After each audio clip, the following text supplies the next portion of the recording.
ધોરણ 9 અને ધોરણ 11ની પરીક્ષા આજથી શરૂ થઈ છે. સ્ટોરી રિપોર્ટ બાય કરણ વાઘેલા, ભુજ. હમણાં જ આપણે ધોરણ 10 અને 12ની પરીક્ષા પૂર્ણ થઈ.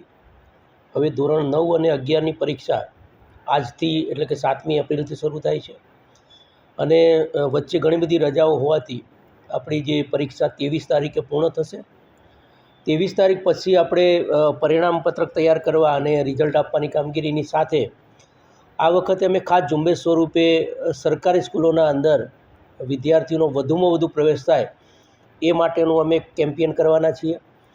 ખાસ કરીને ધોરણ 8ની યાદી જે સંભવિત અત્યારે જે 9મામાં દાખલ થશે એની યાદી પણ અમે દરેક આચાર્ય સુધી પહોંચાડી દીધી છે અને દરેક આચાર્ય આ 10 દિવસના ગાળાના અંદર જે છેલ્લા 10 દિવસ હશે એના અંદર ડોર ટુ ડોર પ્રચાર કરી અને મહત્તમ વિદ્યાર્થીઓને આપણે ધોરણ 9ના અંદર દાખલ કરવા માટેનું કેમ્પેન કરશે.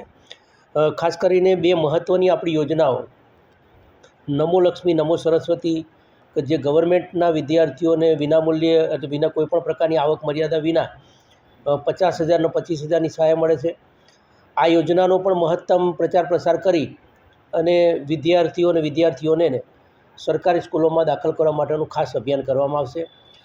3જી તારીખ સુધી આપણું 3જી મે સુધી 3જી મે આપણો છેલ્લો દિવસ રહેશે અને 5મી મેથી એ આપણું ઉનાળુ વેકેશન 35 દિવસનું શરૂ થશે.